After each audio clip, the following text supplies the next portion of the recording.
Hello there. Thank you for joining me tonight here. Happy Monday. Hope all is well with you.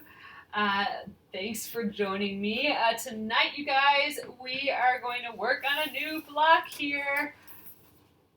Woohoo! We are working on the shared squares block from the Splendid Sampler to Quilt Along. So if this is your first time here, my name is Alyssa Thomas from Penguin and Fish. And I'm here every weeknight at 8:30 p.m. Central Time, and it's a time where we can relax and craft together for about an hour. So I see you guys popping in. Thank you again for joining me. I am super stoked to get started on the shared squares block tonight. Again, it is foundation paper piecing. We did that with the last block, connection, so we just finished that up, and I'm ready to get sewing again. I have been gone for a while here, you guys, so it's nice to see you again. I hope you all had a great week last week and a nice weekend. I'm happy to be back here. Happy to see all you guys. Popping in, popping in. All right, you guys, I'm going to flip you around and we'll get going here. All right, I'm happy to be back, you guys. I was out with family all last week, just about. I left here on Tuesday, so it's been a week since I've seen you guys. But yeah, it was so nice hanging out with family, and you guys, the temperature was so gorgeous every single day. It was pretty crazy beautiful. Oh, Shirley completed her hedgehog embroidery last night. That's awesome. All right, you guys, we are going to do this shared squares block. So this is more foundation paper piecing, and look how crazy it looks. It looks so intense, but I think it's going to be a whole lot easier than you think, and it's going to be easier than the connection block that we did too, I believe. So this is what we finished on Monday, and yeah, I am ready to get going on this again. So you guys, pay attention to your emails too coming up. I will have some emails this week. I sent you an email today. I am retiring 3 of my embroidery kits, so we won't be making these particular kits anymore. So I'm doing a little special deal on that tomorrow. So stay tuned on tomorrow's email for that. And you can get on the newsletter at penguinandfish.com if you guys want to do that. So, all right. So here is the fold-out sheet. So I got it from this page here, I believe. There we go. So this is what it looks like in the fold-out. It looks crazy huge. All of this is for the same block here. Crazy. So I made a photocopy of that. Typically I make a couple photocopies. So I have just kind of like a spare, and then one to make templates, and then one to color in. But if you look at the printout, they've actually colored in it for us already. So there's only 2 colors with this, only 2 fabrics, and they're filled in already. So we got like a dark gray and the white. So I don't really need to spend time with my colored pencils and coloring in everything. So that is going to speed up the process quite a bit. I mean, it's fun to do that, but in this case, we don't need to, I don't think. So for fabrics, you know, for my quilt here, my particular quilt, I've decided to use white for the background as much as I can. So I'm going to use white in this still, even though this is like so pretty with 2 colors. One of my rules for my particular quilt was to use the white. So I am going to use white for one of these colors, and just to make it easy, I'm going to do the white squares and rectangles here. I'm going to call that just my white. So that's going to be my white fabric. So we have to pick out a cute second fabric to use, and actually, as I was putting some of this away, I still really like this batik, but let's just take a look. Maybe we'll use something that has an actual back and front to the fabric. The batiks kind of bleed all the way through. So we're going to want something to contrast with the white, which will really be anything. It's all going to everything will contrast with the white. So we could go like super pale. That actually might be very pretty, actually. I kind of like this. And we have a lot of this fabric. I mean, not that we need a ton, but this is one of my new fabrics that I snagged for my mom. And it's got like kind of this kind of Christmas, I don't know, maybe almost like evergreen little bits and then these little circles. I think it's probably intended to be a Christmas fabric or like with a Christmas collection, but I'm not sure. Ooh, the stars would be awfully cute for this. We use the stars for the octopus. Oh, yours turned out so darkish. So you're thinking light colors. I don't know. For some reason, I'm liking this pale tan here. What else do we got? We have a lot of these circles yet. That might give us some interesting things, but maybe it blends in too much to the white there. I don't think I like that. I like that this is kind of more high contrast. You know what? I think let's just go with that. Other thing, this would be awfully cute too. But again, the light part of this fabric kind of blends in a little too much, I think. The stars, you like the stars, Lucy? That is pretty fun. So it will be kind of chopped up quite a bit, so I'm sure we'll get some stars.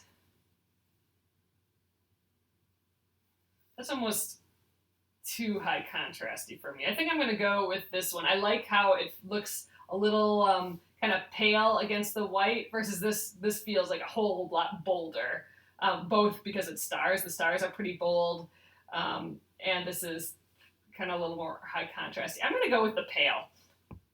This is a really intricate, in-depth thing. So, I mean, that alone, I think how bold the pattern is there, I think that's going to be the boldness that our eyes go to. And since I want like a kind of a more of a subtle quilt, I'm maybe going to counter that boldness with some pale colors. I think, I don't know. Is that some reasoning for you? I think that's going to be the story I'm sticking to with this. All right. So to start out, let's now that we got some colors picked, let's prep our sheets.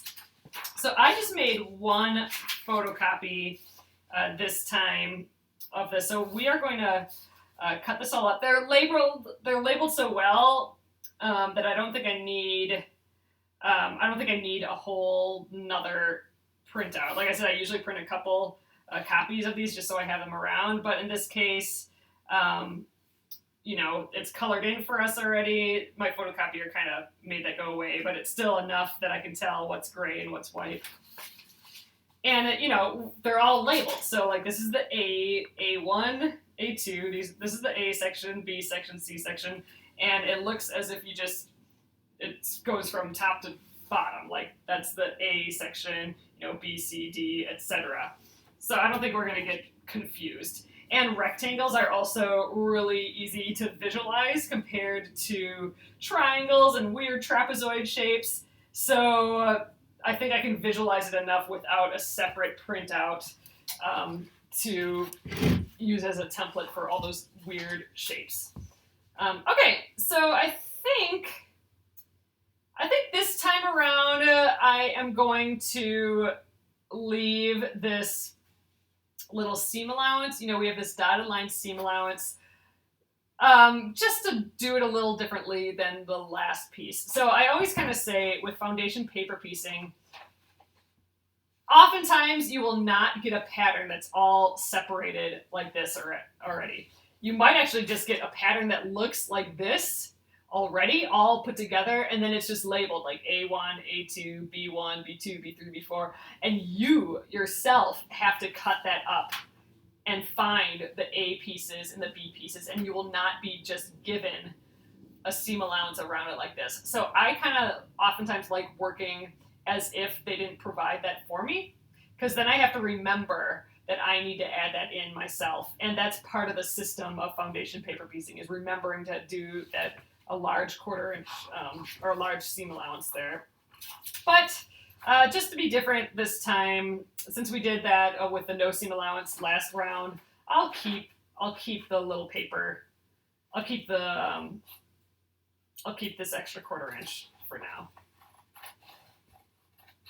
Just because I didn't do it last time, and if you wanted to see it with, we'll keep it this time. But I'm not being precious with it right now. So ultimately, when we trim these pieces, I'm gonna go off of like the edge here, like the actual edge of the design to measure a 1/4 inch. So I'm gonna just kind of trim these as close, you know, I'm not gonna be perfect. I can be a little sloppy with this because it's not our ultimate edge that we're measuring from, this seam allowance, this dotted line, I mean.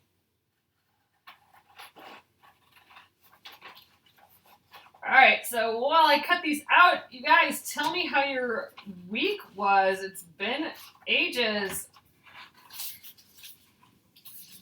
I know these are awfully small, aren't they, Lillian? But it's actually, I actually find the smaller the pieces sometimes the easier because they're not so floppy. Like, I think we're gonna have the most trouble with these big, long pieces because they're gonna want to just flop around.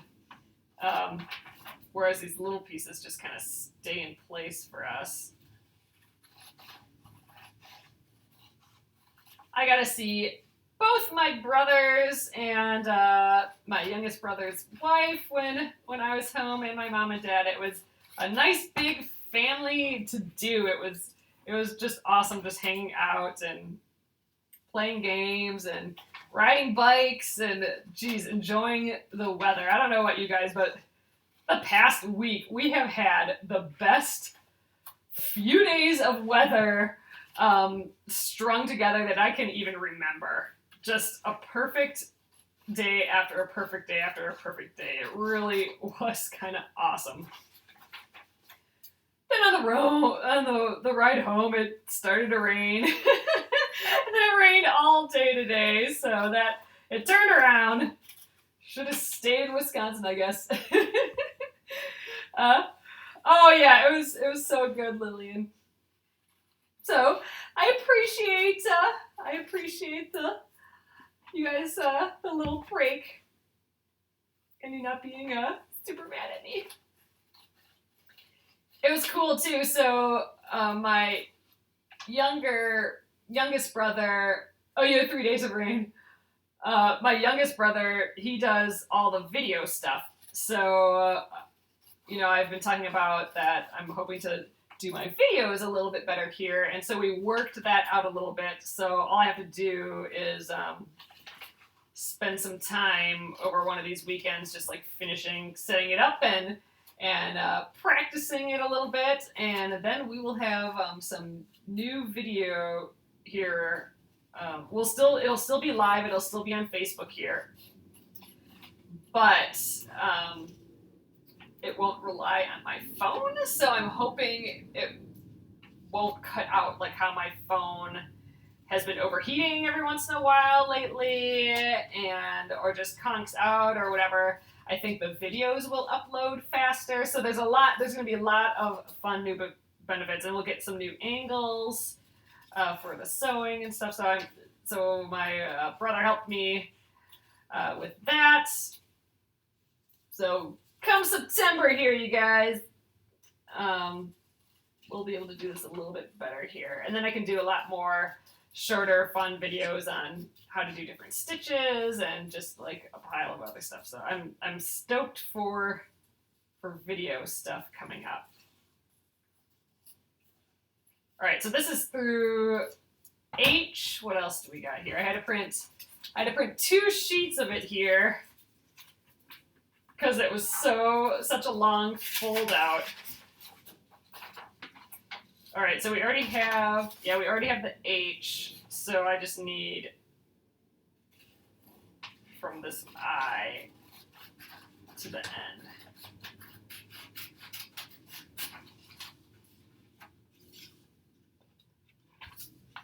Lucy, I'm going to use a couple different cameras. So I have, we have a camera, it's probably over 10 years old now, but it's a nice, oh my God, now I'm forgetting all my camera terminology. Well, it's like a nice digital camera, oh my god, DSLR? That's it. Digital single lens, blah de blah, whatever. I don't know. It's just a nice camera. So with a lens that you can take. DSLR, that's it. Lucy, sheesh Louise. You can tell it's the day after that I've been traveling, because the day after I travel like that, like the just the road trip back, I'm always just, my brain is a little bit slower the next day. I need like a recovery day from the travel. But yeah, so I'll have a DSLR, and then I will have a couple little web cameras too that will all be for different angles. So we'll have a nice above angle for when we're working on stuff, and I'll still have a camera for when we need to look at what I'm sewing straight on, or look at some stitches a little bit closer, or just a camera to move around a little bit more. So I have another webcam for that. We got to do some tests on it still, like how close can we get and all that. Oh, your son's iPhone keeps overheating and they still have it in repairs. Ah, see, it just is just so dumb. Exactly, Lucy. Digital single lens reflex. Man, I guess I haven't used those terms in a sentence lately, and it just goes away. But I did actually take some photography in school, where I needed to know that. All right. So, but I'm happy because we'll be using the camera again, and we use it a lot. But now that it'll be out, we can just grab it and use for actual photography and stuff sometimes. So I'm pretty stoked that we're getting all the tech out and working again. Oh yeah, Nolene, for you, it's gonna get all nice and springy again. I mean, if this is what fall's gonna be like, it's just amazing. But there is something nice about. Oh, that's what we have. That's what we have, Lucy. It's a 5D that can do video. It's an older one, but we are able to still get it to work. We just have to figure out so it doesn't auto turn off, and all the little kind of details we have to figure out yet. But anyway, I love fall's great, and I know everyone kind of loves fall. The weather turns awesome and all that, but there's just something about knowing it's going into winter. So I like spring better, where it just starts to get warm, and then you get better and better days. For me, that's better than the fall. But it really is beautiful right now. Okay, so look, it is still huge. Here are all of our pieces in order. This is just going to be fun to see. It's gonna shrink into our piece soon. So anyway, I just want to take a look at this in general. There are so many pieces that are just about exactly the same. So I think we will be able to get away with pre-cutting a whole pile of pieces here. Like, I think we can just cut strips of all these colors, and then we can cross-cut a whole pile of them right away. So we can just grab and go as we need them, and then we'll leave some strips for when we need to do these longer pieces. So I think that's the type of prep work I'm going to do for this. And we had some pieces left over. I think I have this, a few little white strips, and I think this is about just the right width. So what we're ultimately going to need are pieces that are as big as our piece. So like, for example, here's an A2 piece, here's an A1 piece. We need pieces as big as that shape, plus a generous seam allowance. And I know we have a 1/4 inch seam allowance already, but I like to go way bigger than that typically, like sometimes even bigger than this. But this, we have at least, a good 1/16 to an 1/8 inch larger than our 1/4 inch seam allowance. And I think, again, since we're dealing with rectangles, it's a little easier. It's, we don't have any weird angles that we're working with. We're just like flipping it at 90 degrees. It's just, I think we can get away with not having tons of extra here. So I think whatever this is, I suspect is 1.5 inches. I think that's going to be just perfect. Oh, it's like just 1 inch and 1.25 inches about. So I think we just need to make a bunch of 1.25 or on the bigger side of an 1.25 strips, and we'll just start there. We'll just get a pile of them made and see where that leads us. We can always cut more. So I think that's going to get this process started and be a little quicker for us, I think. All right, so let's. Man, the prep of this went fast though because it was all pre-colored in. All I had to do was cut those out a little bit. That's usually it takes us a day in the evening here just to prep, and that just means like coloring in all the squares so we don't get lost. All right, so I have this piece of white, and I think this is going to be plenty for us still. This white is getting smaller and smaller. It's turning into a scrap almost. So we'll cut some strips out of this. Just trim it up a little bit. We'll just cut a pile of them. I mean, we're going to need a bunch. And again, we can always cut more. So, right now I think I'm going to stack all these up again just to get them out of the way. But I always kind of like laying them out, see what things are looking like. So I'm laying them from like starting with A and then B and C, etc. So that's the order we're going to sew in. You don't really have to sew the sections in order. Like, here's the F section.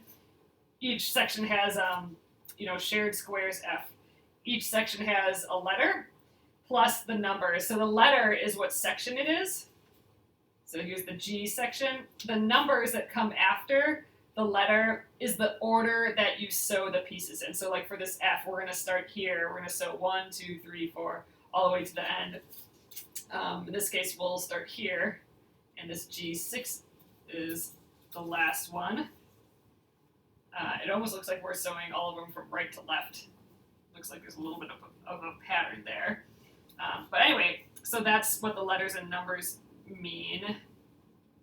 But yeah, since they're all kind of the same size, we're just going to cut some strips, and we can always cut some more.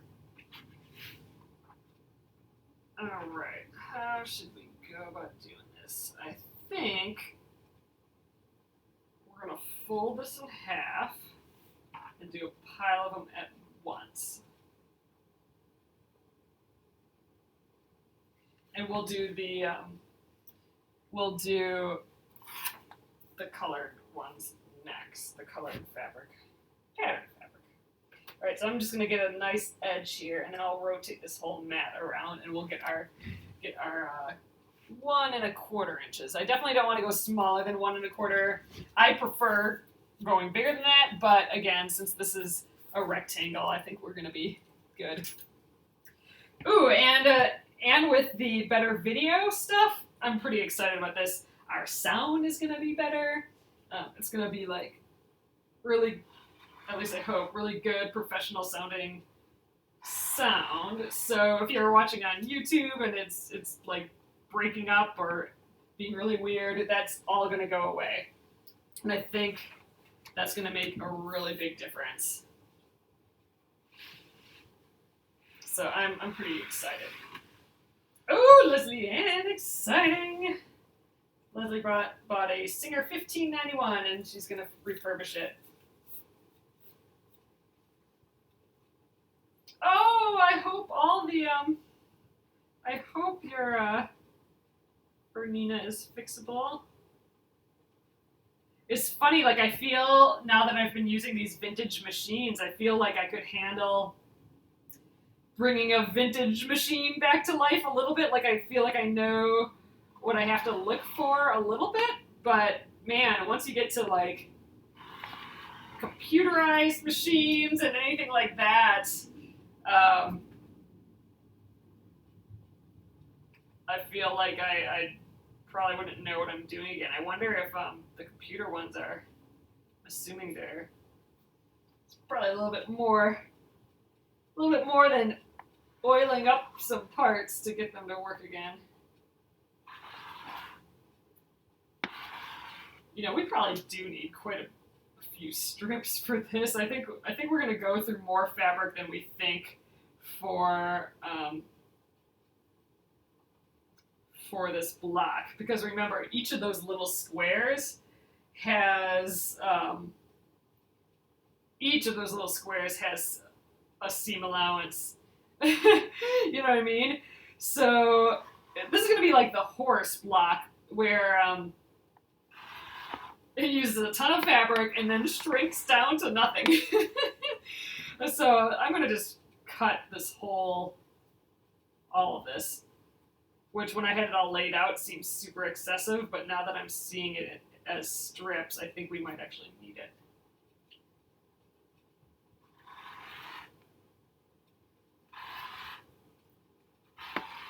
Okay, and this guy, oh, do we have enough here? Okay, I suspect, well, we kind of do have just enough. Oh, we'll save that guy to the last. He's a little skinnier, so we'll set him aside for now. Okay, so I don't really need to deal with cross-cutting these to any size right now. I think I might just clean up the edges, just because I know we'll need to clean them up at some point, so might as well make them all perfect and 90 degrees right away. That'll save us some time later, I think. So let's just kind of match these up, or get the edges on a line here. I'm putting the long edge here, and we'll just trim all these up to 90 degrees right away. We're doing way more prep work, I think, on this foundation paper piecing than I normally do. And again, it is just because it's these rectangles, and I think we can prep a pile of them to start out with. We don't have a pile of weird shapes, which is, you know, usually what I'm used to with foundation paper piecing. All right, let's start there. That's 4 stacked.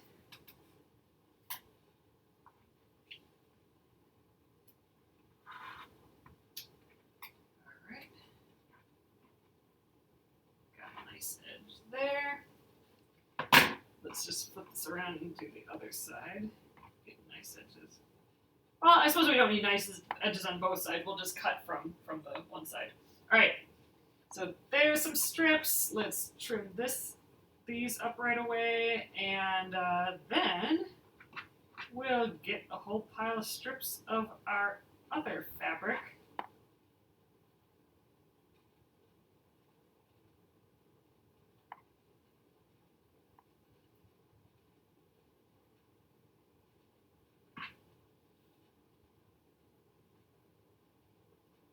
All right, there we are.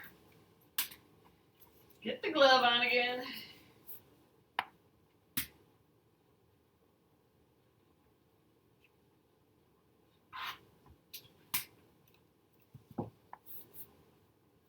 Yep, that's what I have here, Nolene. This is a, you can get, they do make quilting gloves that they say a quilting glove for cutting, but this is one of those. This is one of those cutting gloves, like for a kitchen grade cutting glove.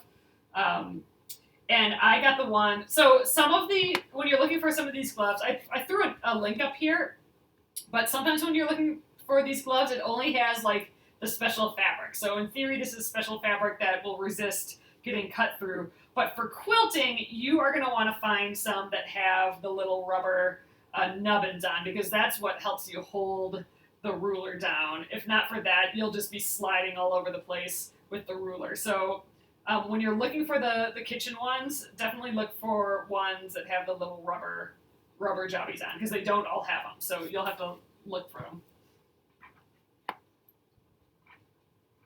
All right. These little guys go away. Okay, so we got a stack of strips started here. The white strips, I'm going to set those aside. Let's get our other fabric in the game here. Oh yeah, that's right, it's so cute. So I wanted to choose this fabric as well because it has a pretty clear right and wrong side, so that batik that we were using before didn't. And paper piecing is a lot easier when you're working with a fabric that you can see the wrong side. Again, since this particular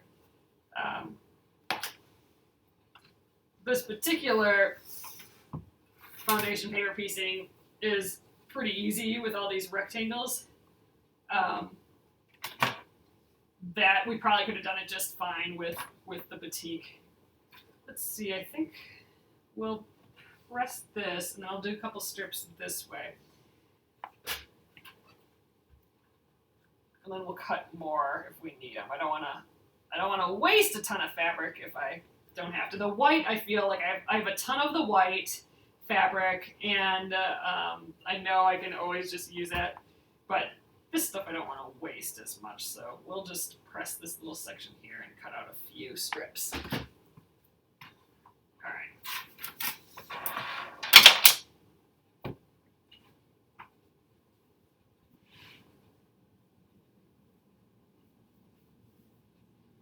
Okay, where did I just press? I got turned around here. Oh, right here.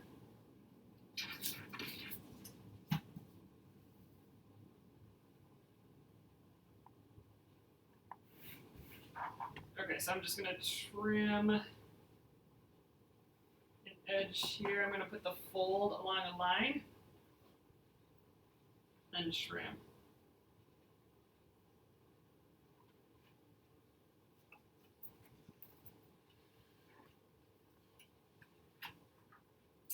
The other nice thing that I'm excited about for the new video setup that we're working on is it'll still have comments. You guys will still get to see all the comments, so we can keep talking to each other, and I can see the comments, and we can chit chat.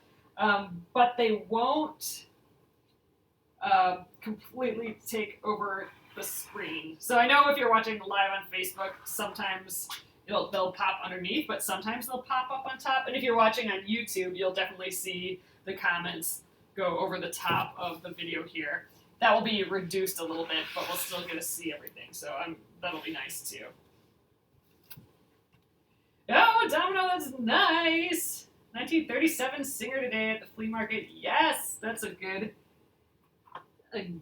find. How fun. Oh, it's dangerous finding those pretty machines out there in the world. I just want to save them all. People just want to get rid of them because they're bulky and heavy, and you know, if they don't sew, then it's just a big object sitting around. So they want to get rid of them, but it's just sad. I want them all to be happy, those machines.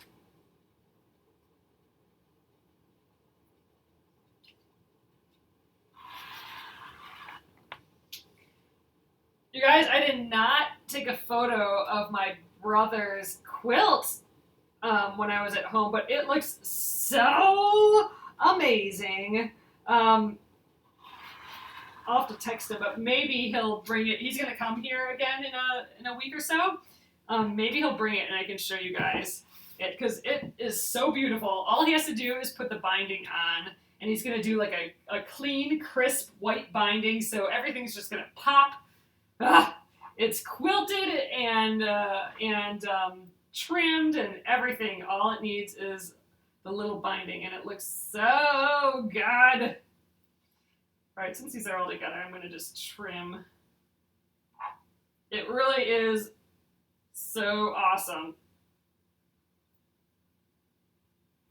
He even got like I think it's a Lone Star design in there. Pretty cool. All right, this is kind of a lot for me to stack here.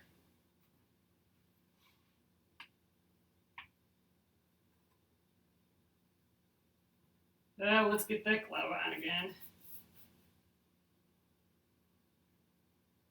Oh, it's so good. And the quilting is really innovative and interesting, and it's all improv pieced too, except for like the Lone Star quilt part of it. That's my mom and him did some YouTube videoing for that, and it just but then it was improv pieced into the fuller piece.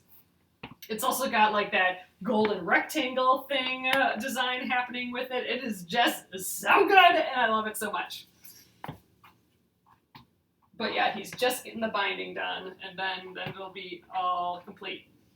All right, guys, we have our fabric and our pieces here.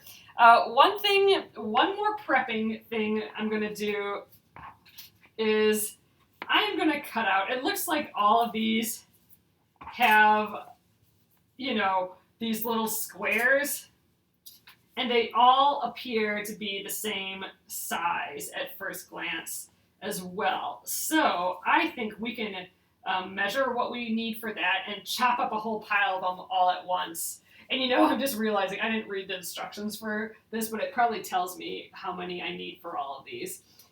But I always like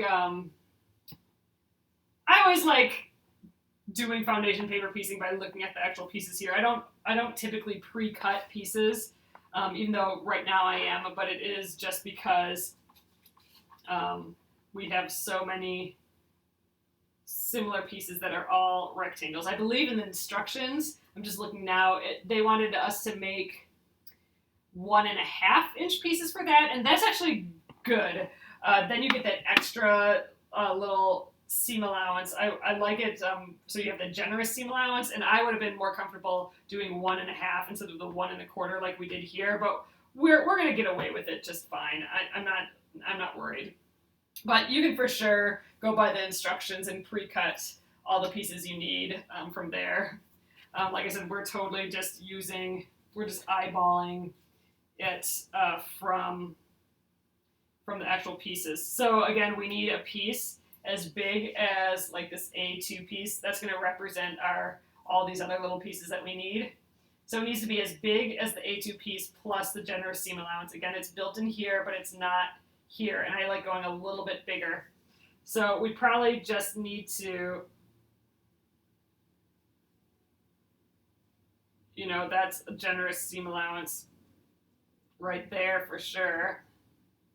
So I think we can get away with 1.25 again, and we would have a generous seam allowance. So I think that's all I'm going to do. I'm going to cross-cut these for 1.25. I'm not going to cross-cut all of them. I'm going to just do a couple right now, just to have some on hand, and I'll do the same with the white. Because remember, we still need strips for the other pieces. This is just going to give us a little head start. So I'm going to just do maybe 3 cuts of 1.25, and then that'll give us a pile to start out with, and then we can always add more.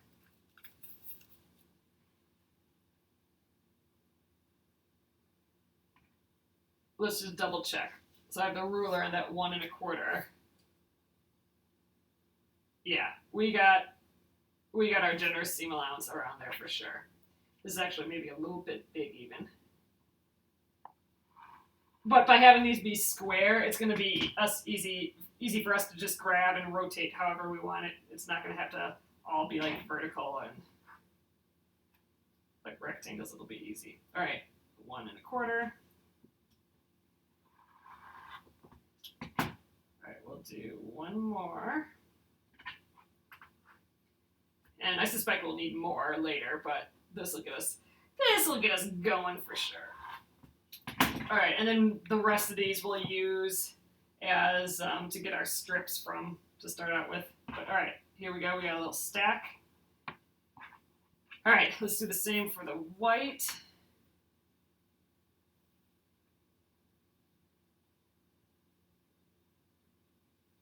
All right, well, I cut these all at 90 degrees, but now they're all separated, but I think we'll still be fine.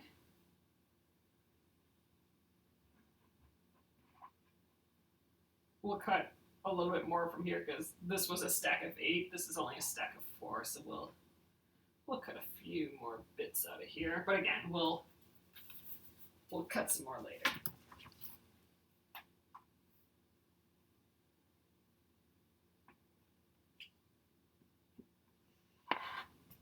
Ooh, with my new setup, my new video setup that we're working on, I'm also going to be able to do some of these marathon sewing sessions again. So if you've been with me for a while, you know that back in the day, every once in a while, I did like several hours on a Saturday or something where we'd go past the hour that we typically do in the evening. And once I even did like 6 or 7 hours. of a little sewing session. And that was for the first Splendid Sampler.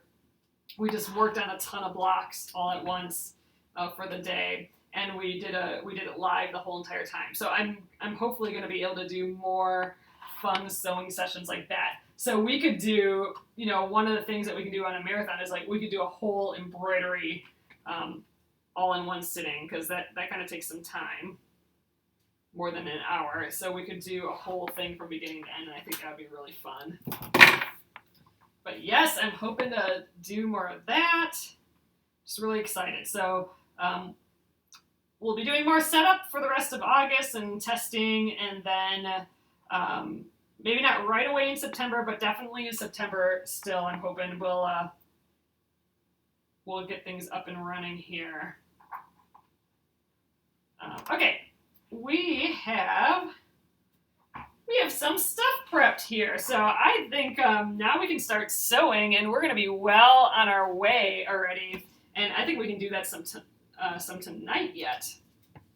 So usually we're not sewing on the first day of foundation paper piecing, so I'm stoked. All right, you guys, we are starting at section A. So we only have 2 pieces on here, and it's kind of hard to tell, but this is gray. So our gray is going to be our colored piece, and then this is white. So we need 1 white piece, and I need to prep this A1 piece. Gosh, this is so weird working like this with pieces prepped already. I'm not used to that for foundation paper piecing. So this is going to be kind of fun.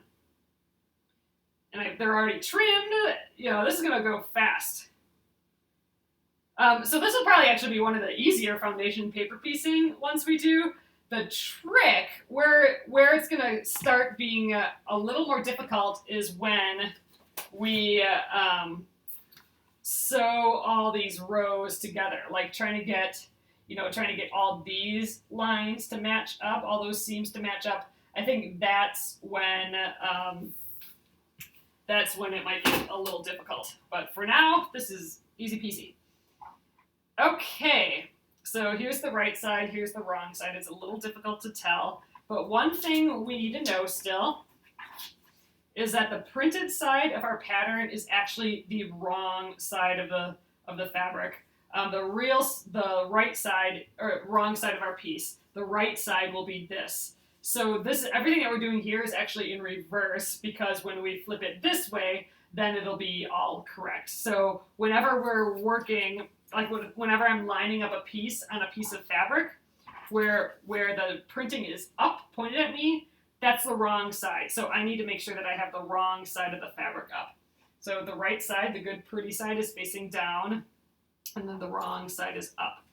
So to start out with, I need a piece that's as big as this A1 piece plus the generous seam allowance. So we've already pre-cut it at the top and the bottom. So all I need to make sure that I have a generous seam allowance there, which I do. Like if we don't have that A2 piece here, we got that. And I just need to trim a little piece here, and I don't even think I need to use the ruler. I'm just going to go a little bit bigger than we got there. Oh, you know what? It probably would have been smart to use a ruler, because then I'm going to, normally I wouldn't use a ruler because, all I need is it to cross over. But since we're going to keep using these pieces as, perfect pre-cut pieces, I am going to make sure that I got a good seam allowance on there. So I'll use the ruler more than I'm used to. All right, just throwing that back on my pile. All right, so for our 1 pieces, so this is A1, this is A2. Anytime we have a 1 piece, all we have to do to finish that piece is basically baste it to our fabric piece. And I'm going to be, so basting is just temporarily holding it there. We need to temporarily hold it there so we can sew the next piece on.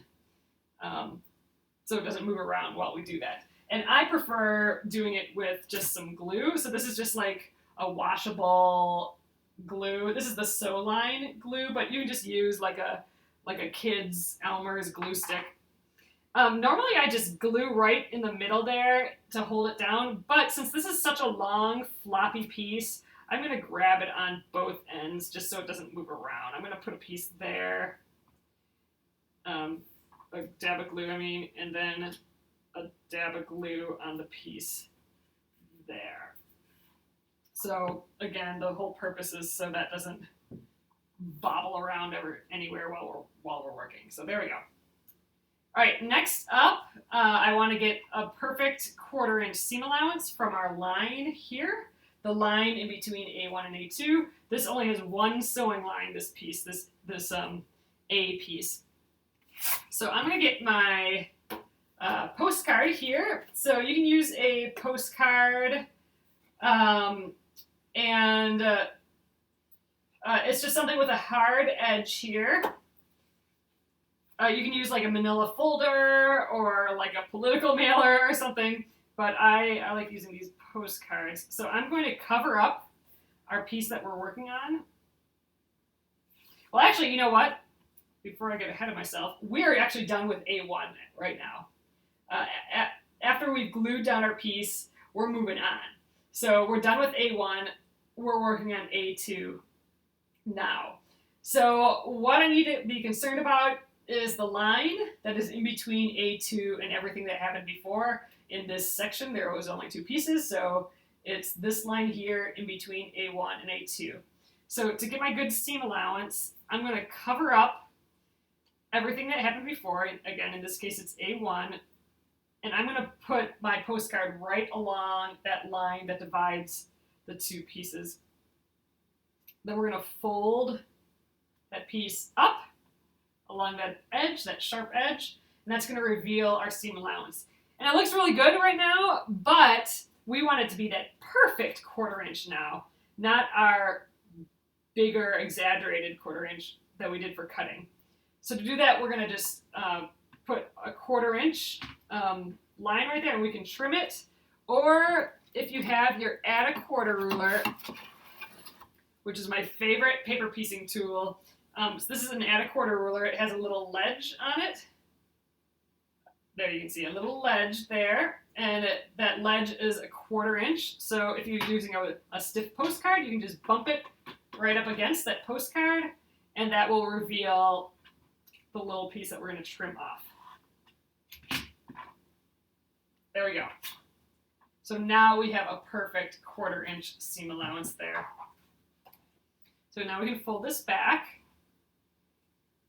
And now we need our A2 piece. And since we've already pre-cut these and they're square, all I have to do is, if you have a right side and a wrong side, again, this is a white piece of fabric. It doesn't have a right side and a wrong side. I'm going to just pretend that this is the right side. You're going to put right sides together. And we are going to sew along that line. So since we pre-cut this, I don't think I really need to do my sewing test. You can just kind of bend it over like this to make sure that you're hitting the size of your piece plus the generous seam allowance, but I don't think we need to do that because we've pre-cut it. As long as we have our edge there and everything looks right, we can just sew along this edge. And I'm going to sew all the way into the seam allowance and then over the line and then into the seam allowance again. Whenever a line touches a seam allowance, I'm gonna go in there. So let's flip down in here. And we will sew this piece. Gosh, I'm just thinking now, we could probably prep. I'm trying to turn the light on, and I forgot this machine doesn't have a light in here yet. Should get that repaired. I was seeing if my brother has a room, he might take this machine if he wants it. So I should get it all repaired and ready. So it's working all perfectly before he comes in a week or so. So I'll have to get a new light for it and get it going. So this is still that 1967 Kenmore sewing machine. This is the one that I just got.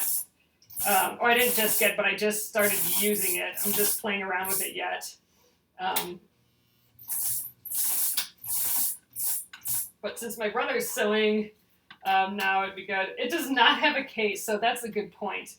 I should maybe find a case for it too, or some way to store it. Maybe he'll just want to make a case. We'll see. All right, so I sewed that piece. We are using a little smaller seam or stitch length, and I think I can make it even smaller. I'm gonna make it a little smaller. So the closer the stitches are, the easier it's gonna tear. So I just adjusted. I'm gonna make them even thinner.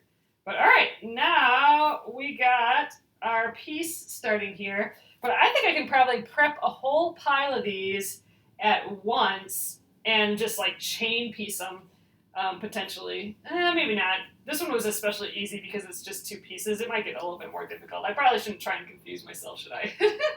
All right, so now I can take the glue bits off. I can pull that because now we're attached by paper. So at least for right now, I don't need that glue. I might want to put it back when I sew all the pieces together, but for now I don't need it.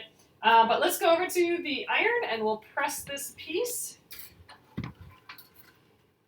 Of course, I keep stacking stuff on my my surface here. I do have to figure out some system for this still, because I always set my stuff on the next spot that I need to work. Oh, Lucy, that's a good suggestion. So Lucy said that she chain pieced hers and she just follows the numbers. So that's good. So yeah, so you know, we can do all the 1 pieces. So A1, B1, C1. All that takes is, you know, gluing it down, right?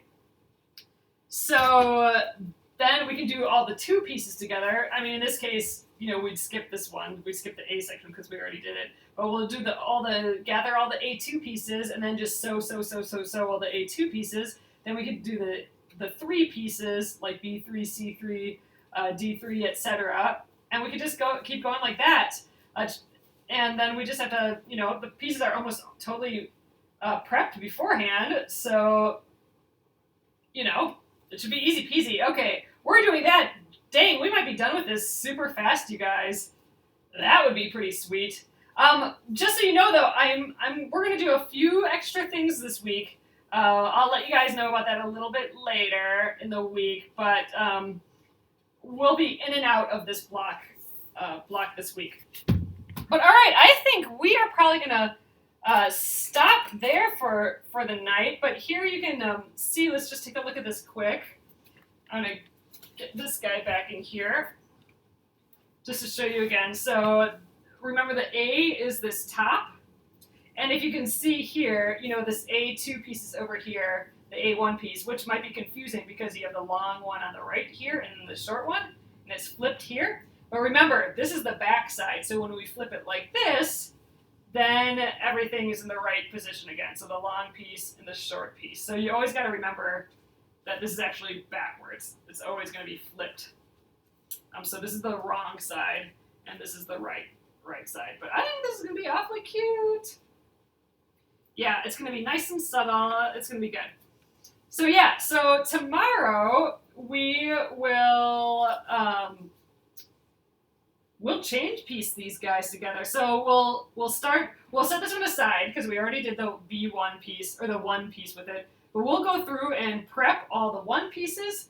Then we'll prep all the 2 pieces like B1, C2, and we'll just keep going till each of these are done. I mean, obviously this one's going to take longer than this one because there's a lot more pieces. But I think that might be a fun way to do this, just chain piecing, because it seems easy enough to do it that way. Why not? We just have to look at the letter when we're done to know what order they go in. So it's not. I mean, we can mix these up and it's not gonna be too crazy. But yeah, let's do that. So let's see how far we get tomorrow with that chain piecing. We might be able to even finish a couple more of these, or at least we'll finish a whole pile of them. I think pre-cutting helped a lot. I think it's going to go a whole lot faster than we think here. So all right, you guys, I'm going to flip you around and we'll call it an evening for tonight here. All right, hello. Okay, that's going to get better in in the new format too, so I'm pretty excited, you guys. So thank you so much again for joining me. I'm happy to be back here. It's so nice to see all you guys pop in here again and chit-chat with you. My nighttime friends.